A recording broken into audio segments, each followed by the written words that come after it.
कल के अवतार हिंदू धर्म के अनुसार भगवान विष्णु के 10 अवतारों में से अंतिम अवतार हैं। ये अवतार भविष्य में आएंगे जब धरती पर धर्म की हानि होगी और अधर्म का प्रभाव अधिक बढ़ जाएगा। आइए जानते हैं कल के अवतार के बारे में विस्तार से। मित्रों, कल के अवतार का महत्व। 1. वर्णन और पहचान। कल के अवतार भगवान विष्णु का अंतिम अवतार होगा। इस अवतार का वर्णन विशेष रूप से हिंदू धर्म के ग्रंथों जैसे कि पुराणों, भागवतम और महाभारत में मिलता है। कल्कि का जन्म एक भविष्य काल में होगा जब धरती पर पाप, अधर्म और असत्य का साम्राज्य होगा। वह एक बड़े सुधारक के रूप में पृथ्वी पर अवतरित होंगे। मित्रों, कल की अवतार की पहचान। कल की अवतार एक सवार घोड़े पर सवार होकर कटारी या गदा मुकुट के साथ आएंगे। वे एक उच्च कुल के ब्राह्मण परिवार में जन्म लेंगे।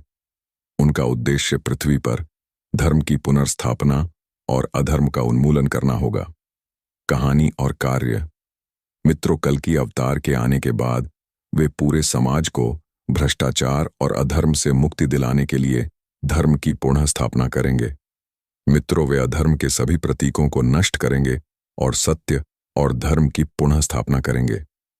जब वे अवतार लेंगे तो वे बहुत बड़ी युद्ध और संघर्ष में विजयी होंगे और पूरे विश्व में शांति और सद्भावना का वातावरण उत्पन्न करेंगे। कल की अवतार का समय। मित्रों, यह अवतार आने वाला है और इसका समय कलयुग के अंत में होगा। कलयुग का अंत लगभग 4,32,000 साल बाद माना जाता है। इसलिए यह अवतार अभी तक नहीं आया है, लेकिन भविष्य में आएगा। मित्रों, कुछ हिंदू मान्यता अनुसार कल की अवतार का समय तब होगा जब समाज में सभी प्रकार की नैतिकता, सत्य और धर्म नष्ट हो जाएंगे। कल की अवतार का उद्देश्य। मित्रों, उनका मुख्य उद्देश्य धर्म की पुनर्स्थापना और अधर्म का नाश करना होगा। वे दुनिया में फैली हुई बुराइयों, पाप, झूठ और अन्याय के खिलाफ लड़ेंगे और एक नए युग की शुरुआत करेंगे जिसे सत्ययुग, सतयुग कहा जाएगा। मित्रों, कल के अवतार के बारे में ग्रंथों में वर्णन। भागवतम और विष्णु पुराण में कल के अवतार का विस्तृत वर्णन है। इसके अलावा महाभारत में भी इस अवतार के आगमन के बारे में संकेत दिए गए हैं। मित्रों, विष्णु पुराण में कहा गया है कि जब समाज में धर्म का पतन होगा तो भगवान विष्णु के कल के अवतार द्वारा धर्म की पुनः स्थापना की जाएगी।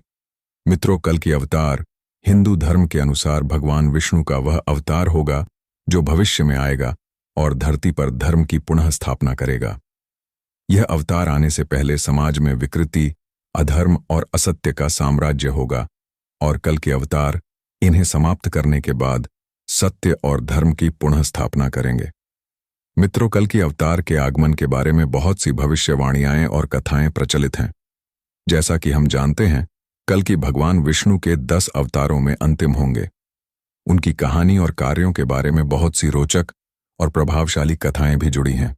आइए हम इसे आगे बढ़ाकर एक काल्पनिक कथा के रूप में प्रस्तुत करें।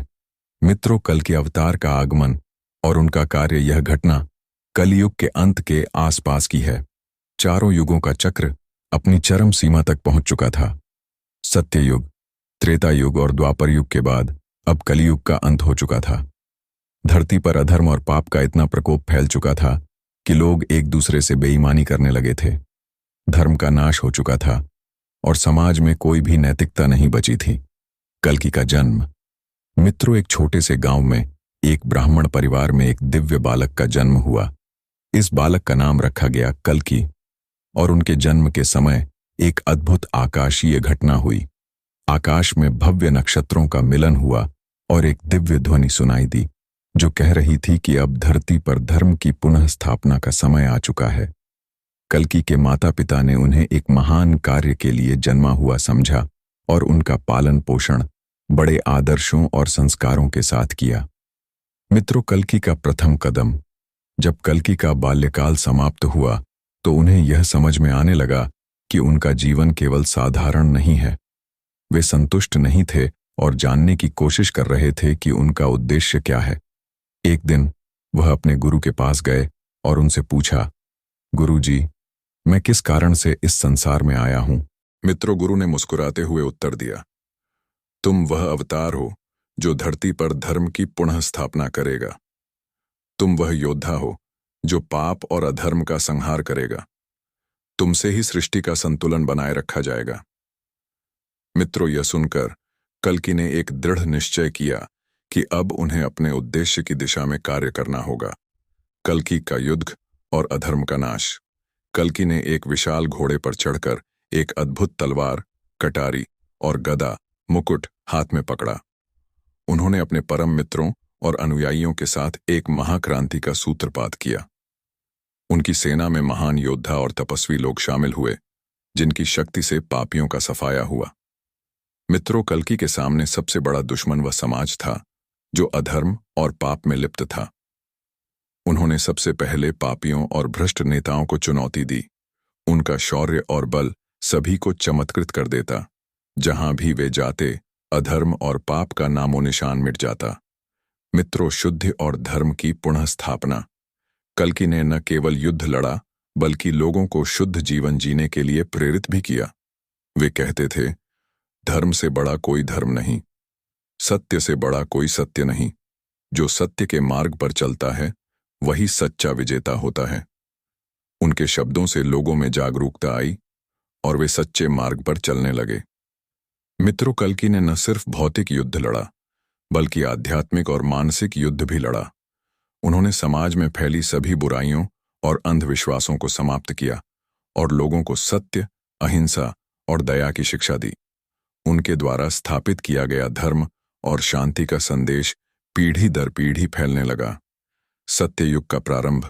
मित्रों, अंततः कल्कि ने सभी अधर्मियों को नष्ट कर दिया और धरती पर सत्य और धर्म की पुनः स्थापना की। चारों ओर शांति का वातावरण था। युद्ध और हिंसा का अंत हो चुका था और लोगों के दिलों में केवल प्रेम और समर्पण का भाव था। अब सत्य युग का आरंभ हो चुका था। मित्रों, कल्कि ने अपने जीवन के अंतिम समय में यह घोषणा की, अब तुम सभी सत्य के मार्ग पर चलने के योग्य हो। अब धर्म, सत्य, अहिंसा और प्रेम ही तुम्हारा धर्म है। तुम्हें कोई भय नहीं होना चाहिए, क्योंकि सत्य हमेशा विजयी होता है। मित्रों, और इस प्रकार कल्कि अवतार ने धरती पर शांति, समृद्धि और धर्म की पुनः स्थापना की और सत्ययुग की शुरुआत की। लोग हमेशा उनके कार्यों और उपदेशों को याद करते रहे और उनका जीवन हमेशा प्रेरणा का स्रोत बना रहा। मित्रों, इस प्रकार कल्कि अवतार के आगमन से एक नए युग की शुरुआत हुई और धरती पर धर्म और सत्य का पुनः साम्राज्य स्थापित हुआ। उनके कार्यों की गाथाएं आज भी लोगों के दिलों में जीवित हैं।